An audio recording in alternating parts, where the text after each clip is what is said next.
I stumbled upon 20 packs of overnight essentials buried in my wife's suitcase, and I'd fine for what was supposed to be a girls-only cruise. She brushed it off, calling it a precaution. That was the moment I knew this wasn't just some getaway. I used to believe happiness was like pouring a foundation, solid, stable, something everything else could stand on. We had the cozy house in a quiet suburb, 20 years of marriage with Sheila that moved in comfortable, familiar rhythms. Watching Todd and Jason, our boys, grow up had filled me with quiet pride. 10 and 9 now, always wearing their baseball caps crooked like it was part of their DNA. From the outside, we were the textbook American family. Golden retriever, pristine lawn, Saturday morning spent behind the mower at exactly 10 a.m. sharp. But maybe that was part of the problem. Everything looked too perfect, too rehearsed. Like a stage play where everyone hits their mark, says their lines, and no one forgets their cue. It started unraveling 3 months ago. Little things. Sheila began taking her phone into the bathroom. Conversations would suddenly go quiet whenever I walked into the room. Her late meetings at International Casualty Insurance became more regular. Always with Greta Bartel. Same office, same department. And lately, a strange sort of buzz whenever they were near each other. "Peterson account's a beast," she'd say, giving me a distracted kiss on her way out the door, heading off for yet another Saturday at the office. Her lipstick had changed too, brighter, more deliberate. Definitely not something you wear under fluorescent lighting while sifting through paperwork. I'm not the jealous type. Never snooped through her texts. Never followed her. I've always been the stable one, the rock. But even rocks can feel the tremors before the ground gives way. Then came the Sunday that shifted everything. Sheila took the boys to church. I claimed a headache, but truthfully, I just couldn't stomach another hour pretending everything was fine.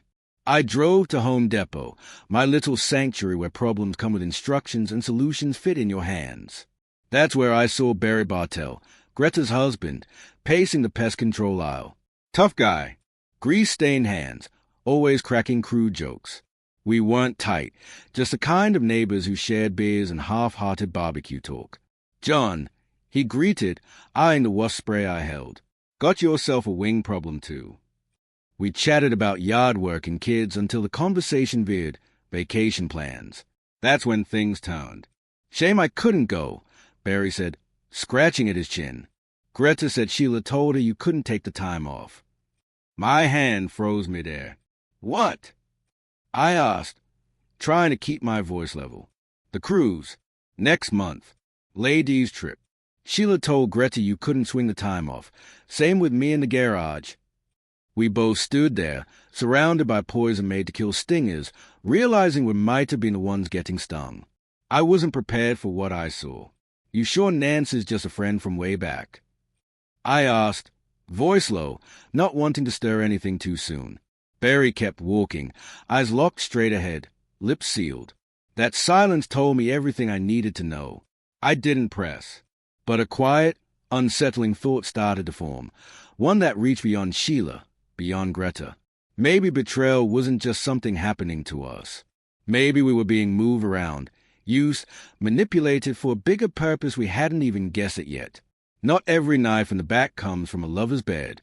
Sometimes it starts with a familiar smile, a favor owed, a shared secret you never suspected would be used against you. We sat inside Barry's truck, parked outside the travel agency. Between us lay the printed itinerary, 2 names per cabin, matching like names on headstones. Cabin 113, Greta Bartel and Calvin Bostic. Cabin 115, Sheila Connor and Clayton M. Barry's fingers tightened around the steering wheel until his knuckles turned the color of ash. I reached out and set a hand on his shoulder. Even through the fabric, I could feel the tension, the quaking rage just below the surface. I'd never seen a man so close to coming apart without making a sound. No yelling, no tears, just a stillness that felt like something waiting to explode. After a long moment, I said, "No more guessing. The only thing left now is to decide how we respond." Barry started the engine with a sharp turn of the key. "We fly to Jamaica," he muttered. "Board that damn cruise, catch them face-to-face, mid-ocean, no place to hide." I shook my head. "That's not enough. We need proof. Not just to confront them, but to protect ourselves when the dust settles. Legally, financially, everything. I stared out at the familiar row of storefronts we'd driven past 100 times. Now, they felt like the backdrop to a life that no longer fit. It's not just about catching them anymore. It's about what happens after. We take back control. Later that night, we were back at my place. Maps of the cruise route, docking schedules, and blueprints of the ship were spread across the same dining table where our families had once laughed over turkey and pie. The ship would dock in Montego Bay on Wednesday.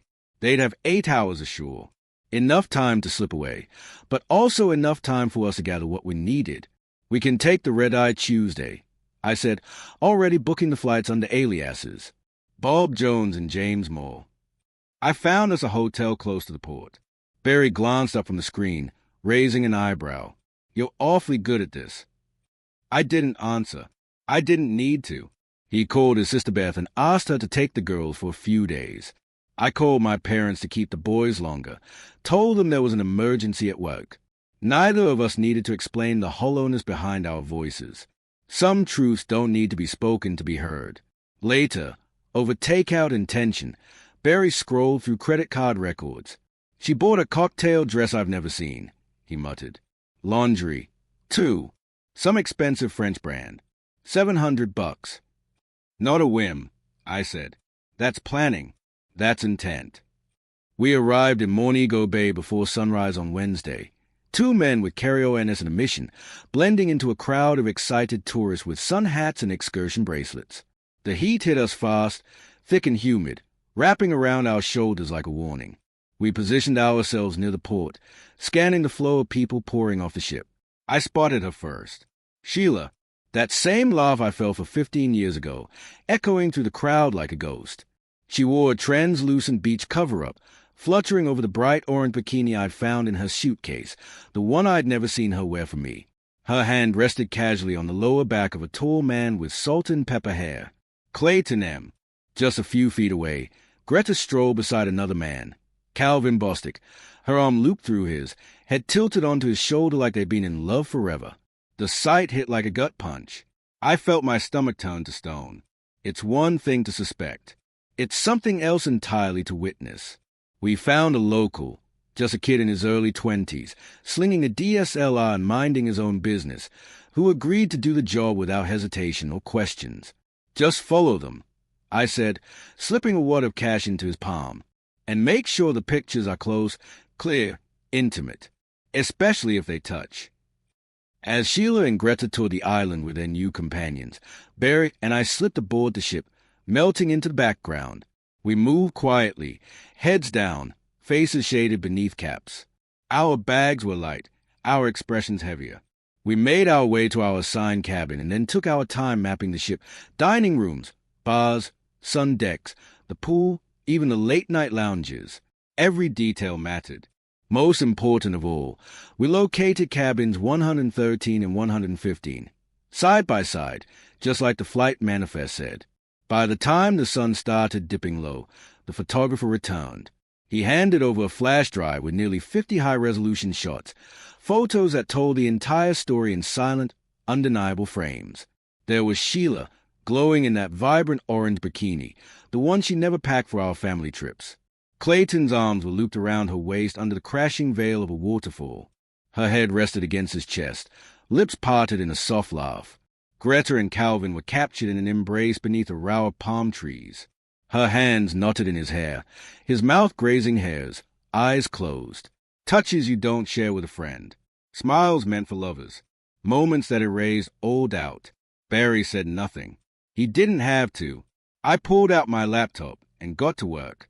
In under 2 hours, we had it all laid out, a digital scrapbook of betrayal. Each photo carefully arranged in a single, damning PDF. At the top, I typed a cheerful subject line. Wish you were here. Then we hit send. Not just to them. We sent it everywhere. Co-workers, cousins, bosses, the company's executive board, old friends, PTA mailing lists, even HR. Anywhere their reputations lived. The truth now lived too. But we weren't finished. Call the front desk, I told Barry. Have them make an announcement. Something public. 10 minutes later, the intercom buzzed across the entire ship. Barry Bartell, please make your way to the Leo deck. Your party is waiting. From our hiding spot on the upper deck, we had a perfect view of the bar area. Greta jolted like someone had pulled a wire in her spine. She whipped around, scanning the crowd with eyes full of panic. Sheila was beside her, gripping her forearm. Both women had gone pale beneath their golden tans, heads swiveling in tandem. As they darted toward the staircase, I stopped the teenager walking by and handed him a 20. Mind if I borrow your phone for a quick call? He shrugged and handed it over. I dialed. Sheila answered on the third ring. Her voice trembled. Hello. Hey, beautiful, I said softly. You wear that orange bikini well. Funny, I don't remember you owning it. A sharp inhale. Then silence. She hung up. She called back. 7 times. Her calls never made it through. I'd already blocked the number. What followed was chaos in slow motion. Sheila and Greta, one so composed, now moved through the ship like fugitives. They darted down corridors, eyes scanning every face, abandoning their vacation flings at the bar like luggage they couldn't carry anymore. Calvin and Clayton stood frozen, tropical cocktails still in hand, as if unsure whether to chase after them or pretend they were never part of this farce. They looked smaller now, sideline placeholders whose usefulness had expired. As the sky caught fire with the Caribbean sunset, Barry and I climbed to the ship's topmost deck. The view stretched endlessly, all oranges and golds that mocked the same color of Sheila's infamous swimsuit. We raised our beers in a silent toast, the ocean breeze battering our faces. Neither of us spoke. We didn't need to. Something had shifted between discovery and retaliation. We were no longer the betrayed. We were the architect of reckoning. The next morning, we moved like shadows. No elevators, only service stairwells. We avoided the main areas of the ship where the women might still be searching for us. But this was no longer just about catching them. It was about controlling the fallout. Barry had his laptop humming 24/7, running low-level scans that picked up any nearby devices. Everyone leaves a trail, he said, his voice tinged with something sharp and unfamiliar. We just have to collect the right ones. I set up fake email accounts and began sending short, cryptic messages. You should really know where Greta is right now, and who she's with. I sent them to her closest friends, the ones who threw baby showers in my living room, who'd once toasted Sheila's promotion in our backyard. We didn't stop there. We mailed physical postcards too, each with carefully chosen snapshots, sent to their homes, their kids' schools, their gyms, and PTA boards. No corner of their lives would be safe from what they'd done. Barry stood at the mailbox, dropping them in one by one like tiny bombs. Scorched earth, he murmured. No coming back from this.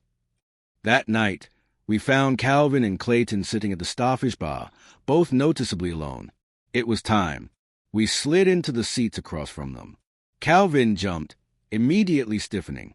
Clayton didn't flinch, but his fingers tensed around his drink. I'm John, I said casually. This is Barry. You probably recognize the names. Calvin's mouth opened, then shut again. Clayton leaned back like he wanted to project confidence. He didn't quite manage. You shouldn't be here, Clayton muttered. I smiled and took a slow sip of my drink. Did you know over 200 people fall off cruise ships each year? I asked. Tone light. Crazy thing. Most are never found. Barry let out a quiet laugh, stood up, and walked away. I followed. We didn't look back. But we didn't have to. Less than an hour later, we got a summons. Mr. Sorensen, head of ship security, wanted a word. He was built like a refrigerator and had the kind of face that didn't blink. Gentlemen, he said evenly, there's been a complaint. Passengers are saying you made threats. I raised my hands, mock surprised. Threats? No. We shared a fun statistic about maritime safety. If someone felt threatened by that, well, that's interpretation. Sorensen didn't crack a smile. Mr. Connor, Mr. Bartell, yes, we know who you are. My advice? Stay away from those passengers from now on. Barry nodded smoothly. We've said everything that needs saying. But we weren't done. Not by a long shot. Back in the cabin, we shifted to phase 2. We fired off emails to local blogs, infidelity expose accounts, gossip forums. By the time we finished, 3 outlets had already promised to run the story. Photos, names, cruise details. The works. John. Barry called from across the room, phone in hand. Check this out. He handed it over. An email from Nancy Robert. Stop dragging me into this. I was just following booking instructions. I frowned. Who is she to you? Barry paused before answering. We had a moment a while back when things with Greta were cold. It wasn't serious, just a way to survive. And she knew about Greta and Calvin. Barry nodded. She arranged their trip. She didn't just know. She helped them. Revenge? Maybe. I said, or maybe she's done this before. Maybe it's not just them. Maybe it's a whole setup. Barry stood by the balcony now, silent. In his hand was a wrinkled photo of Greta and their daughters from last Christmas. I wondered what he saw in that moment, what he feared might be left when this was all over. I turned back to my laptop and opened a fresh email draft. This time, the recipients weren't just friends or co-workers. They were the senior HR team at International Casualty Insurance, the local police, judicial ethics officers. We weren't just detonating marriages now. We were launching investigations, ruining careers, breaking the systems they thought would shield them. I hovered over the send button. In the dark reflection on my screen, I caught my own expression, stone calm, steady. I didn't recognize a man staring back. After our stun at the bar and the meeting with Sorensen, Barry, and I settled into quiet efficiency. We weren't sneaking anymore. We were surveying, watching, calculating. Our cabin balcony became mission control. From there, we tracked every pattern. When Sheila and Clayton strolled to breakfast, fingers laced. When Greta and Calvin returned from the pool, cheeks flushed from modern sun. We had become collectors of moments, architects of fallout. And still, it felt like we were just getting started. I kept sending out the evidence, meticulously curated packages landing in inboxes and mailrooms across the country, school boards, union offices, insurance executives, distant high school acquaintances, and every last one of their carefully cultivated social connections. Every truth they buried was now unearthed. They won't have anywhere to run once we dock, I muttered, sealing another envelope and handing it off to the ship's outgoing mail service. Barry barely looked up, eyes locked on his phone. Beth says the girls keep asking when their mom's coming back.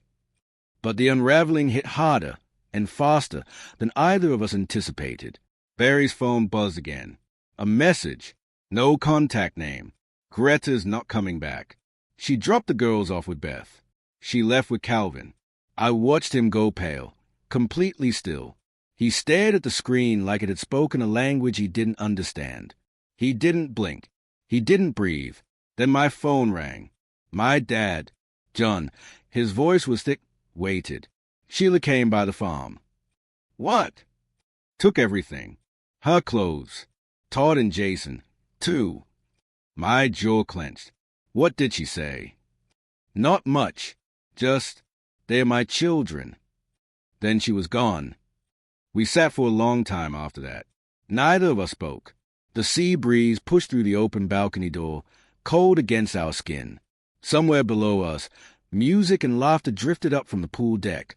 It felt obscene. Eventually, Barry broke the silence. Greta didn't just cheat. She left our daughters behind. His voice was flat, hollow, like a man shouting down a well. I crushed the empty beer can in my hand. And Sheila stole my sons to chase a man she barely knows. Something broke inside me then. Or maybe it fused into something sharper. This couldn't end in silence. It needed to burn. I dove into Nancy Rayburn's digital footprint, digging through every complaint, every review, every scrap of data.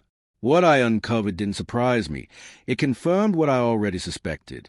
She wasn't just a travel agent.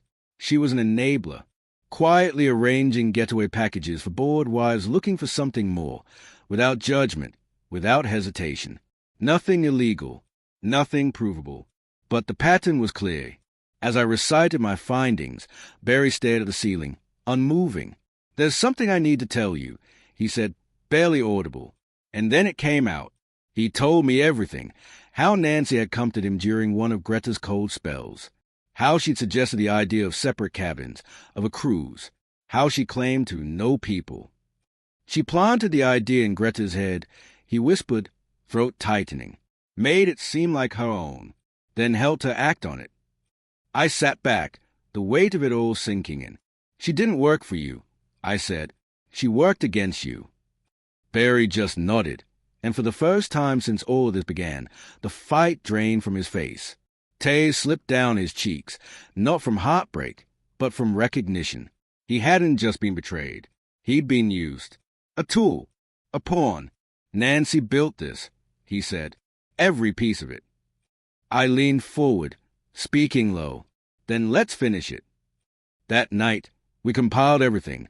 Photos, screenshots, emails, booking records, customer complaints about Nancy's services. We didn't just send them to gossip blogs and the mall. This time, it went wide. The Executive Board of Nordic Cruise Lines, the DOJ, Insurance Oversight Committees, and Infidelity Watchdog Forums. For our final night on board, we stayed in. Room service instead of the dining hall. No need to risk another confrontation. Through the cruise app, we tracked Calvin and Clayton dining alone. One of our informants snapped a blurry photo, grim faces, silent plates. Sheila and Greta were nowhere in sight. Before midnight, Barry tapped out one last email. The photos hit press Monday. If they are not ruined yet, they will be. If they are still employed, they won't be for long. The next morning, the ship returned to port. Security met us at disembarkation. A final meeting with the cruise director, no formal charges, no real reprimand. Just a warning. Be quiet. Go home. Don't come back. They didn't want justice. They wanted the problem gone. We walked off the ship together, each with a single bag. Everything else we'd brought, the weight of our old lives, was gone. No one met us on the dock. No waving kids. No waiting cars. Just open silence. And somehow, that silence felt like victory. They'd lost. And we'd won. But as I slid behind the wheel of the rental car and looked at Barry, something felt hollow. What now? He asked quietly. I didn't have an answer. Revenge had consumed everything. We'd scorched the landscape so completely that there was nothing left to build on. We'd punished them. But in the ashes, I couldn't tell if we were survivors or the final casualties. There were no kids waiting at the door. No wives pacing in the hallway. Just empty houses and the remnants of 4 shattered lives. No, more than 4. Our children were part of the fallout. Collateral in a war they never chose. I have to find my boys, I said quietly. Barry gave a small nod. I've got to be with my girls. The road stretched ahead, long, open, uncertain. And for the first time since this entire thing began, I found myself questioning whether the cold fire of revenge had been worth the wreckage it left behind. When I stepped back into the house, it felt like a museum of what used to be. Sheila's side of the closet was bare, her drawers gutted. Even the decorative pillows she insisted on, the ones I used to roll my eyes at, were gone, leaving ghost-shaped indentations on the couch cushions. No goodbye. No email. Just nothing. I called the main line at International Casualty Insurance.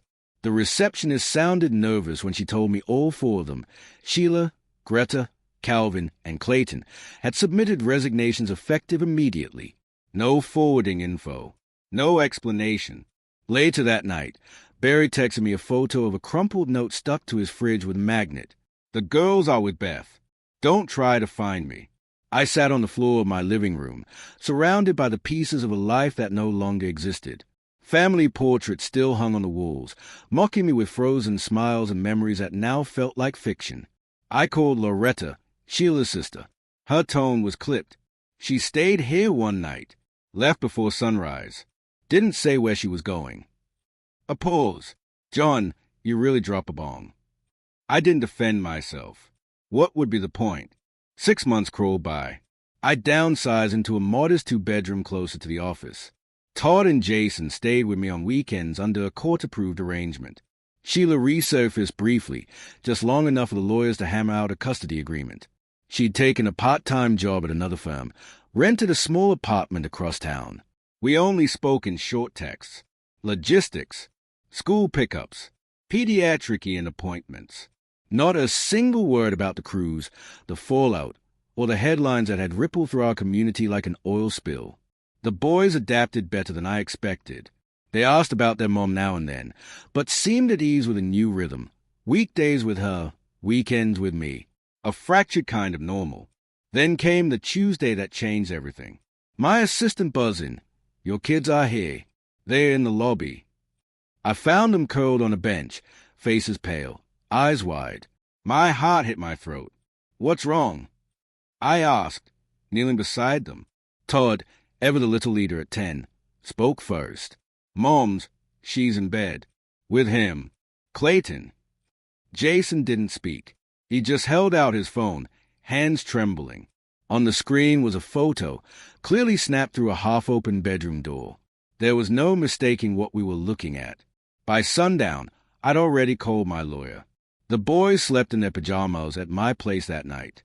2 days later, I filed for full custody. When I showed up at Sheila's to collect the rest of their belongings, she stood rigid in the doorway, arms crossed, face set like stone. You can't just take them, she said. I showed her the photo. We can settle this in court. But if you want to go that route, be prepared to explain this. Her posture collapsed. She sank into the couch without a word. No tears, no fight, just silence. She knew it was over. Within a month, I'd relocated us to a quiet neighborhood in Minot, North Dakota. Far from the rumors, far from everything that used to define us. The boys started at new schools. I took a lower-level position at a smaller firm. Less money, less prestige, but more peace. Barry would call sometimes. He said Greta filed for divorce in Nevada, waiving custody and property claims. He was raising his daughters on his own, piece by piece, building something steady from the ruins. Most days, I didn't think about Sheila anymore. I didn't wonder if she and Clayton were still together or if their brief flame had burned out, like most affairs do once the thrill fades and real life moves in. The rage that had fueled me back on that cruise had long since turned to ash. What remained was something else, quiet, grounded, resolute. On Christmas Eve, Todd and Jason helped decorate our modest tree, laughing over tangled lights and bent ornaments. And in that moment, I realized something. They weren't lacking love. They just needed someone who stayed. That night, after they were asleep, I opened my laptop and browsed a dating site for single parents. I didn't know what I was looking for. Just curiosity, maybe hope. Dad. I turned to see Todd standing in the hallway, sipping from a glass of water. Who are you looking for? He asked. I thought about lying, then didn't. Someone who might be like a mom again. But this time, I'll choose better. He nodded slowly. That'd be cool, but it's okay if it's just us. After he padded back to bed, I sat alone in the soft light of our new living room, surrounded by boxes we hadn't even finished unpacking. I'd lost a marriage, but I gained something far more sacred. My sons, holy and without condition. No more shadows. No more secrets. In a world where people abandon each other over the smallest fractures, I made them a vow, silent but unbreakable. I would never let anyone betray them again. That was the price of revenge, and also its promise.